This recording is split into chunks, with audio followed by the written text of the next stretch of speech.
Hey, Lane, it's been a while. Yeah, I'm actually Good. reading your course right now. But yeah, man, nobody in their right mind does 1031 unless you're like doing a $3 million exchange. Let's talk to this. Don't Sure. make the mistake So the guy did. I just sold my San Diego property. I did use a qualified intermediary. It's sitting with him right now, about $1 million. And I have a local property here that I was thinking about putting it into, but it's only 400K. And so I've been scrambling to try to figure out what to do with the other 600. And they've pushed me towards this DST situation, and I'm like Oh, thinking good maybe God, there's other don't things. do that. And That's a huge yeah, scam if they you just ask seem me. they just seem like basically like buying T-bills. And they get 2 or 3% a year off of that, which is hidden. Yeah. But let's Yeah. back up a little bit. Yeah, you got $1 million Sure. of proceeds, but what's your capital gain and your depreciation capture? That's really all that matters. So my tax basis for the property was $550,000. So I've got about $450 in capital gains. Which is, yeah, it's not insignificant. Yeah, and so the reason I got scared is the guy was like, "Yeah, you're gonna have to pay like California. You're gonna have to pay the feds. You're gonna have to pay back your depreciation." And he came up with some number close to 200 grand, like 190 grand, and I was like, "Shit, for that much money." But that's I part don't of know how accurate that was either. at 40 cents on the dollar, it's not rocket science. But the whole thing is, you know how much passive losses you have on your 8582 form. I don't. You got to know that. I know. You serious? My own taxes with TurboTax. You got to not stop doing that. I know. I think last time we talked, you said a lot of these sort of things. Yeah, I'm your buddy who's to get a real car insurance company. I don't know if there's that commercial. Yeah. Back then, but yeah, but go look at your tax returns and search for 8582, and that's how much suspended passive losses. 8582, and do I have to go back like as far as like when I inherited the property? No, that should be on your current one if you're doing your taxes right, but you're probably not. Oh, because you're using TurboTax. Dude, that might be like a $50,000, $100,000 mistake by saving $1,000 a year in taxes. I would just get a new guy to just run your taxes and go back and do it the right way, because it's serious stuff now. So stop around with TurboTax, get an accountant, and figure out that part. Yeah, because like now you have to pay the piper. I'm not giving you any tax or legal advice ever, but no, like you've got a serious capital gain. You've got other rental properties, right? Yes, I just have the other California house. Yeah, you probably maybe have 50 grand, 100 grand of losses from that thing that you haven't really used yet. Maybe instead of 450, the magic number is 400. Still bad. But here's the birds and the bees talk. Like the analogy I use for this thing is like a hot air balloon. You don't want to be like one of these investors who 10 years down the road puts it in another one, 10 years down the road puts another one, and then now you have a $4 million property where you have 70% of your net worth at it. That's the road that you're going down, right? Yeah. You know, we all look like our parents one of the days in a way, but that's the road we're going down in this case. Sure. What I say in this analogy, like the hot air balloon, like now's the time you jump out. You get out of it. And you might twist the ankle, meaning you might have to pay 50 grand in taxes, assuming we can shelter. Maybe you go into another deal and you pick up some losses to offset it, majority of it, maybe even all of it. Well, I'm seeing your lazy 1031 idea, and I didn't even realize that was a possibility. So I was like, if I were to go into syndications, I can offset maybe some of the capital gains at least. That's why I made that shorter e-course. But yeah, that's kind of like the 1-2 step for the most part. Okay. I guess right now, I mean, I just have the money sitting there, and I want to get it working, and so it doesn't cost me anything really other than I guess $1,000 to break the 1031. So then I guess would they withhold? Do they have to withhold all those taxes before they release that money, or am I just responsible for paying that at the end of next or in April? That's your accountant's job to figure out. Ideally, you do the exchange or you go into other investments and do this kind of quote unquote lazy 1031 exchange. Yeah, that's my inkling to do that right now and get in on your latest deal.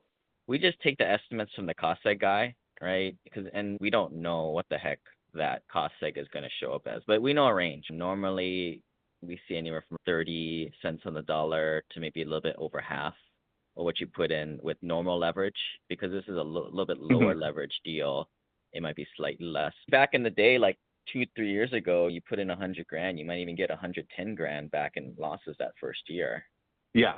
And there's these, I've been talking to the DST guys, and they're all telling me about all these different products where you can basically get 86% of your money out liquid because it's all, the DST is all leveraged, and I still don't really understand it. But and then there's different levels of go on ChatGPT and ask it all the cons, right? Because they're just going to tell you the pros. The cons are pretty much like now you're stuck with them for life, and they get to sap you the asset management fees forever, and now your money's kind of stuck. Yeah, I wasn't comfortable with that either. Yeah, and if you ask me, the DST stuff is a little bit untested legally. Just look at the thing on the surface. It's like shady, if you ask me. Like, you're supposed to exchange the damn thing for something else. You're not supposed to do what they're doing. This is like a roundabout way, but yeah, after 5 years, you can go into their REIT, but it's a one-way ticket into their REIT. Those products are made more for much more wealthier people and above. At the end of life, like trying to leave it for their kids. And somebody like your kids who are unsophisticated and lazy and just boneheads, set it and forget it type of thing.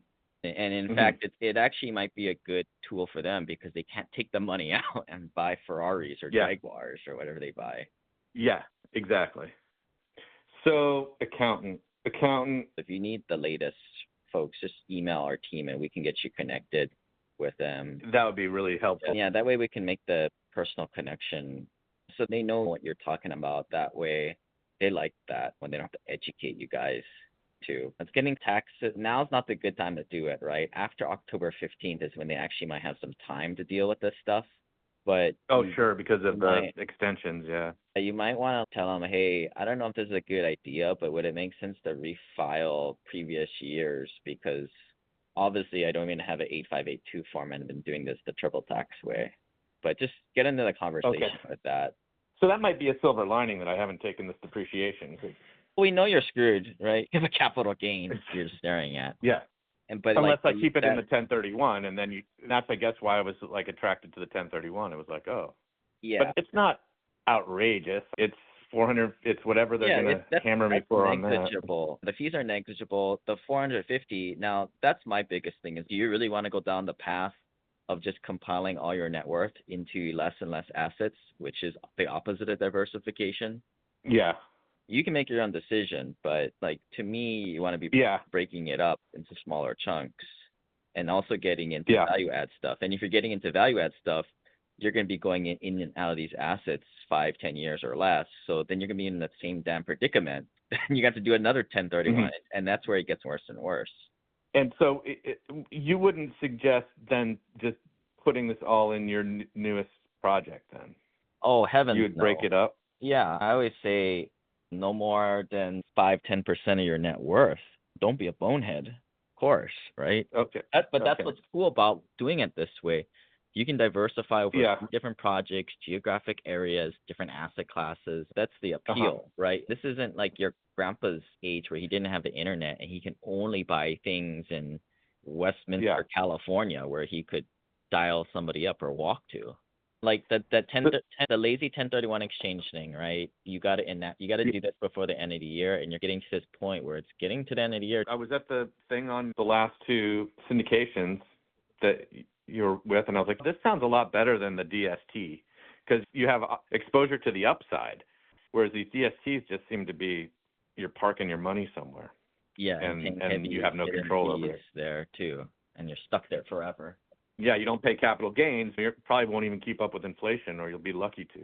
I'm not giving you any advice here, right? No, I know. But it feels to me like what you might do is just still go on through with the 1031 to buy that other property, but use the rest to diversify elsewhere. I would say at the very least, I wouldn't do the DST option. That's like the worst option amongst these. Okay. But you got to move, right? And so that's where I'm totally moving.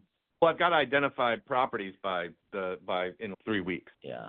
But I've been looking everywhere locally, and I'm just not. Everything seems overpriced and stupid. And they're not value add projects. They're just buy, hope, and pray project. But I just wanted to catch you before you go down that irreversible path and then we start looking like our parents, right? Keep up the good work, and Yeah. I still have fond memories of that Huntsville trip we took. Well, I don't know if you're still in touch with any of those guys. That was, I don't know, 5 years ago. yeah, was it 2022? No, it was before. Prior It was to before that. Yeah, that was when we used to buy these single Yeah. families, right? Hey, I don't know if you're comfortable with, but do you mind if I take this Zoom of this and then use it for the course content or podcast? Remove Sure, your yeah. identity, no problem. Yeah, no problem. Yeah, you sound like a typical dude. For better or worse. Hey, sorry, Yeah. I got to roll, but yeah, good You're a busy memories. man, dude. Good memories. Yeah. for sure. Keep taking over the world, dude. All right. Okay. Talk to you later. Thanks, Matt. Bye. All right.